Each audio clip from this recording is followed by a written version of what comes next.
Welcome into 5 on your sideline. I'm Corey Miller, and I am really excited about tonight's show. Lots of Cardinals and Contreras talk, an inspirational story on the softball diamond, and a look at the best baseball team in the area you have not heard about yet. So let's dive right into those high school highlights. How about a premier boys volleyball matchup first up?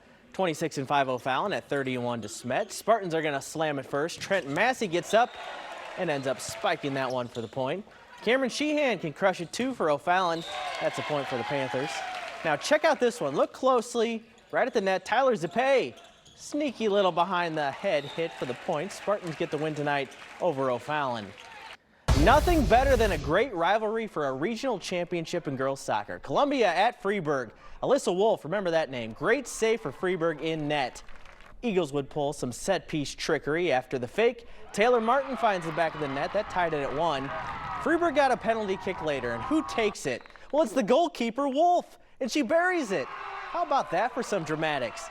Midgets knock off Columbia 2-1 to win the regional title. Have you heard about this Father McGivney baseball team yet? You should have by now. The school may only be a decade old, but they have built up one of the best programs in the area on the diamond. This year, the Griffins are 32-1, already defeating the likes of powerhouses like CBC and Edwardsville. They have some big-time talent as well, including a pitching prospect heading to Ole Miss in the fall. And if the team has its way, this season could make McGivney a household name. Well, it's funny because a lot of people have asked the question, where's Father McGivney? And I hope it does for all of McGivney. I think that if that avenue is baseball, that's fantastic. We're always willing to go out and try and hunt down those bigger schools that wouldn't necessarily be on our regular season schedule, but that we know that we can play with them. I think it's really starting to get our name out there, and if we just keep going like we should, I think that people are really going to start considering us one of the bigger powerhouses in the state. So let's see how they did tonight, facing another big school in O'Fallon. You just saw Gabe Smith. He throws gas and is heading to Ole Miss to pitch in the fall. Gets the K right there for Father McGivney. But O'Fallon is having a good year too. Xavier Deathrage. I'm sure I butchered that, but that's a pretty cool name though anyways. He crushes that to right. It's off the wall. That scores a run. McGivney has that swagger this year though. Jackson Rogers, you heard from him too earlier. RBI triple late. Father McGivney wins 3-2 to move to 33-1 on the year. What a season. Well, in small southern Illinois towns, everybody knows everybody. It really can make it feel like a big family. Redbud softball has embraced that family feeling to support one of their own. And the team's play on the field just happens to be some of the best the school has ever seen. Redbud softball may have only had 2 seniors on the roster coming into 2023, but they had big plans. We had one goal this season that we set, and that was to win conference. Mission accomplished, as the Musketeers have rolled to the school's best season in a decade. But they've had to do it without one of those seniors on the field. Pitcher Ashlyn Crafton was diagnosed with T-cell leukemia in the fall. That's terrifying. She was dressed for homecoming that day, and they've been saying it was bronchitis, and I said, well, let's just go get a breathing treatment, thinking we'll put you back in your dress, you'll be good to go, and it didn't go that way for us. It was bad. I was really sick for a long time, and I was in the hospital for, I believe it was like 30 some odd days. But right now, my numbers are coming up, and I feel a lot better. I'm going through radiation right now. Even while undergoing treatment, Crafton would show up as much as she could, and her team fed off her presence. I definitely feel like she has helped us at least come together a little bit more. She doesn't really let it get her down, and she's the same way when she's on the field. Like, whether she was having a great game or a bad game, you never really knew the difference. She wasn't feeling the best, but she still came out and tried to support us, and that makes me want, and everybody else on our team, want to fight. Crafton did get her moment on senior night, the same night Red Hot Redbud clinched the conference championship. And now the Musketeers are focused on keeping this special season going. Honestly, the potential of this team is pretty untapped, I think. We could go anywhere from winning a regional to making it to state. You never know. We got a lot of talent. We got a lot of potential. If we believe in ourselves, I think we can beat pretty much anybody that we see. Oh, I think if they wanted to, they can take it all the way to state.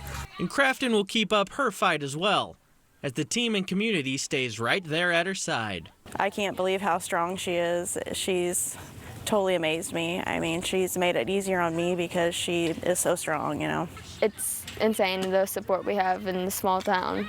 Strong, positive attitude helps you get through a lot, and family and friends and support. It's the only way to get through tough times. Up next, we're talking Cardinals, both about the exciting game tonight in Boston and the ongoing saga of their newly signed catcher. We'll be right back.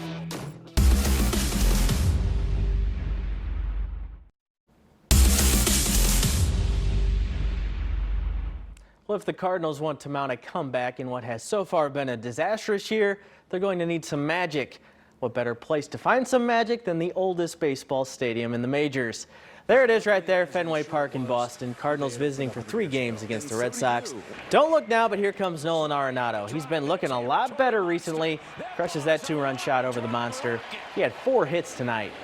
In the end, the Cardinals got Wilson Contreras for his offense, not his defense. Smashes an opposite field bomb to make it 4-3. Adam Wainwright, he was just okay through 5 tonight. Let's bookend this highlight with the other Nolan, Gorman. He didn't get the start, but comes in as a pinch hitter, unties this game with a blast in the 9th. His team-leading 9th bomb as the Cardinals come back to win 8-6. What a night in Beantown. Well, the talk of the week has been about the guy you just saw, Wilson Contreras. The Cardinals signed him to be their long-term catcher, but now they don't want him to catch, at least right now. I sat down with our Cardinals insider to break down the situation and way forward. We now welcome in our Cardinals insider, The Athletic's Katie Woo, to talk about the current state of the Cardinals. We got to start with that catching elephant in the room, the Wilson Contreras situation. You've been on this from the start. Let's go back to the start. What was really the tipping point for this whole thing that started? Well, Corey, I'm not sure the Cardinals and Wilson Contreras had a tipping point. I think that this was more or less a precautionary move, though it seems reactionary. There just needs to be better communication on all sides. So it certainly looks like an indictment on Wilson Contreras. It certainly does not look good for the Cardinals, especially when you go out and you pledge nearly $88 million to your starting catcher for the next 5 years, just to say he's no longer starting behind the plate 5 weeks into that deal. You reported on a meeting with Wilson and Adam Wainwright and Jack Flaherty to kind of talk things over. How important do you think that meeting was going forward? I think it was super important. Obviously, the timing for this announcement came right before Wilson Contreras was set to go back to Wrigley Field for the first time since the Cubs elected not to re-sign him in free agency, citing, of course, defensive concerns behind the plate. So the overall timing was just not great for Wilson. I think he felt pretty low and disappointed, and I totally understand that. So for Ollie Marmol, because it was his idea, he's the one who saw Wilson, not his true leadership self, go out and say, hey, Wainwright, the patented leader of this rotation, and hey, Jack, the 2 longest tenured members of that starting rotation, let's get a meeting of the minds here and make sure we're all on the same page. All 4 parties left with such a better understanding of each other and the situation. If Wilson isn't the primary catcher, that's a wrinkle in the plans. How is this resolved? Because it kind of changes everything else about how you play your team with Nolan Gorman, Brendan Donovan. It sends a huge ripple effect. Nolan Gorman leads the team in home runs. He's been their most consistent hitter since the start of the year. He was their primary DH. The Cardinals can't justify to take Gorman out of the lineup, so they moved him to the starting second baseman, with Contreras taking the most of the DH at bats. Where does that leave Brendan Donovan, Tommy Edman, Paul DeYoung, who has looked really good since making his season debut coming off the injured list with the back injury? Brendan Donovan will now play left field in an effort to get him in the game, which makes the outfield a little bit more congested as well. So it has this trickle-down effect. It's why there was, a big part in that public backlash for this decision was that it didn't really make sense from a roster move for the Cardinals either. Coming up, we check in with City SC as they look for revenge against their new Windy City rivals. We'll be right back.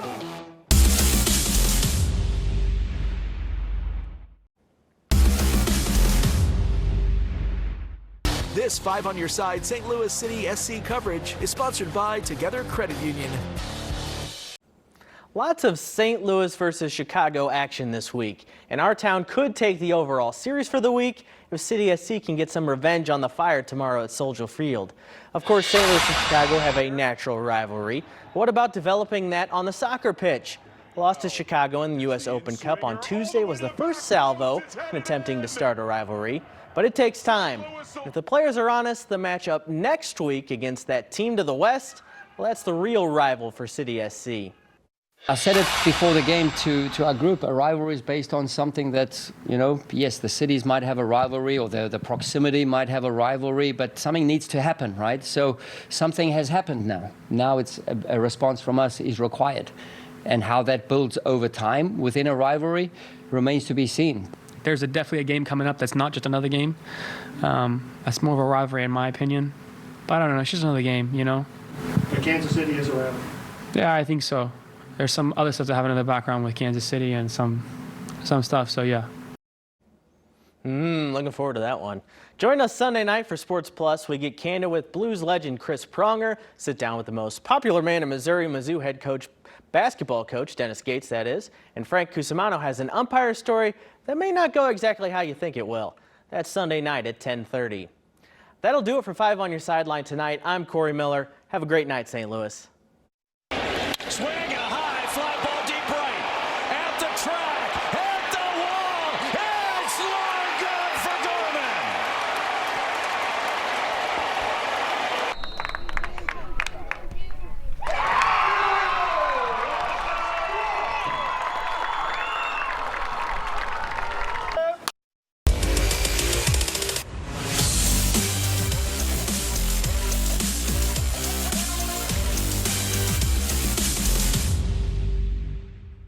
Signing off for now.